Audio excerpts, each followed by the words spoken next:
Maraming salamat sa ating minamahal na Vice Mayor Hani Lacuna. Your Excellencies,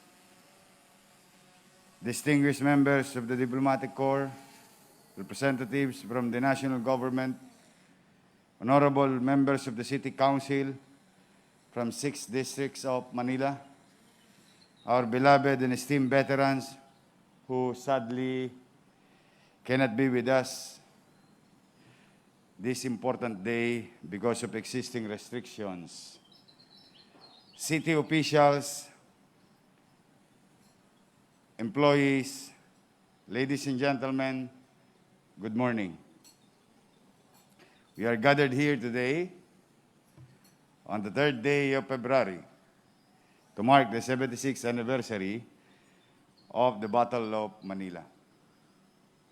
This year, we managed to hold it here inside the wall of Intramuros, specifically Fort Santiago, for the reason that we wanted to give honor to the hundreds of Filipinos and American prisoners who were found lifeless inside the fort due to atrocities suffered from the hands of the perpetrators. We would also like to extend our gratitude to the Intramuros administration, headed by Attorney Guillermo Acido and his family, NIA, for being such a gracious host and lending us a hand in making this commemoration possible. Intramuros, ladies and gentlemen, has so many stories to tell us. These walls around us were witness to significant chapters of our nation's history. From the time of the colonization, where it became the seat of power, to the time of our national hero being incarcerated before and being shot at Bagong Bayan, to being the mighty fortress in the Second World War. If only these walls could talk, they can share with us the gloomy and victorious experiences we had then that made us Filipinos to what we are at present. This is why I am encouraging everyone that once this pandemic is over, let us again visit these treasured walls that is a mirror of how we evolved from once a battered colony to a modern-day living museum, where we can experience the merging of the city enriched in culture and history, and yet able to keep up with the challenges of the modern-day economy. 76 years ago, the epic battle that saw the triumph of the defenders of freedom and democracy and led to the liberation of the capital city transpired.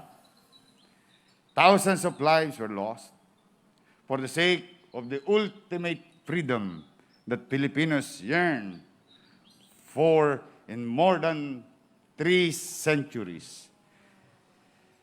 Aside from the loss of lives, were the loss of public and private properties, government facilities, even the fortified walls of this fort were not spared. The iconic Manila City Hall, where I hold office, was literally shattered into pieces, rendering it useless for a number of years. We were practically crippled to our knees, and it seemed like it would be impossible for the city to recover from such devastation, which was second to Warsaw, Poland, as historians saw it when the smoke cleared. It was a very painful and excruciating experience that our forefathers had. A few of them live up to the present and came to tell us their travails which never again would they want the current and future generations to experience. Never again would our forefathers, fought with the guardians of freedom, want to witness devastations and wanton disregard to the basic rights of human rights. The loss of lives and properties resulting to the greed for power, and world denomination taught us valuable lesson, and that is for civilization to progress, only cooperation and amity among nations would be the ultimate key to global development and advancement. Ladies and gentlemen, in this day of technology and rapid urbanization, armed conflict may be a thing of the past and is a grave mark of uncivilized societies. But the challenges remain the same. We may not be threatened by a war against nations, but the battle that we have at present is a battle for survival against a dreaded virus. This is a challenge that all of us, as a community of peace, love, and enlightened economies, is facing.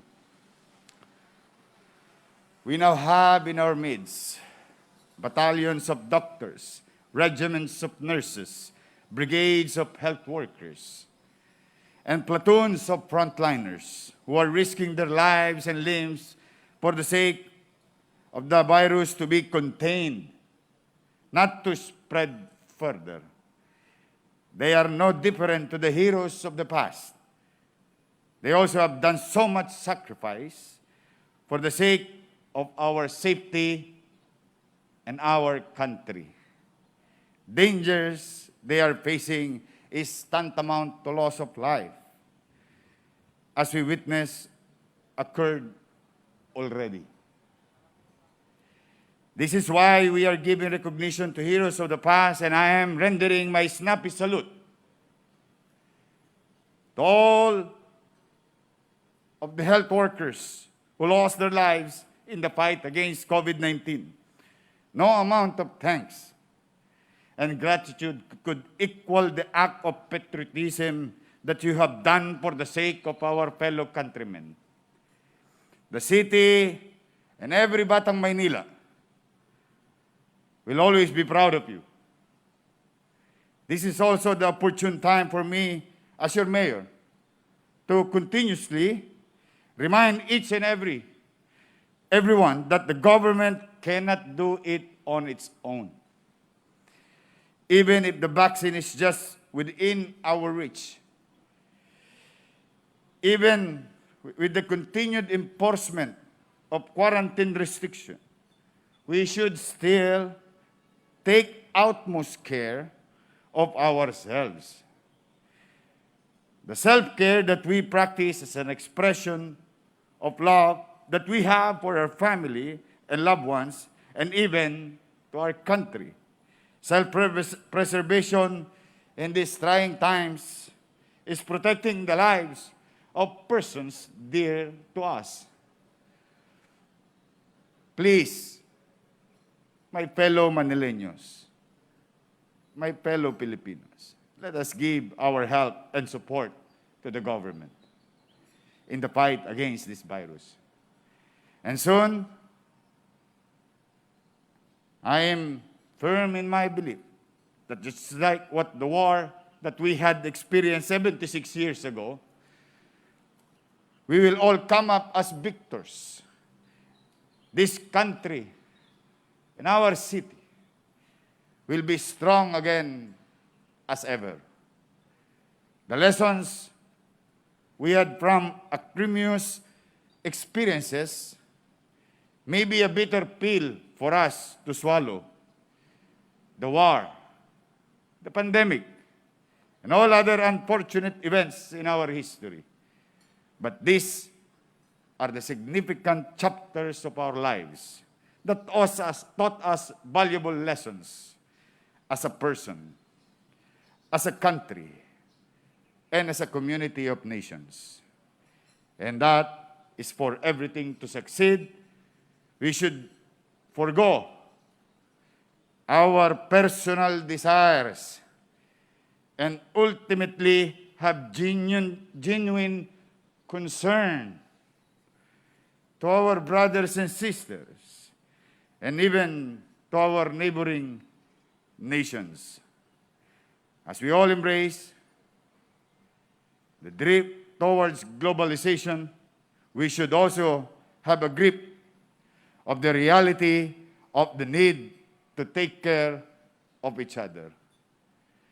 And with God's help, we will all succeed. May awa ang Diyos. Makakaraos din tayo. Mag-ingat po kayo. Maging takdang aral at leksyon sa buhay natin sa mga darating na araw sa nangyari sa nagdaan. Mahal ko po kayo. Mahal po kayo ng pamahalaan. Pipilitin namin maging mainam, masinop, at epesyenteng paglingkuran kayo sa kasagsagan ng pandemyang ito. Hindi namin kayo iiwan. Magiging gabay nyo kami sa araw-araw. At darating ang oras, makararaos din tayo. Kapit lang. Kapit lang. Walang bibitaw. Magandang umaga. Palain nawa kayo ng pong may kapal. Manila, God first.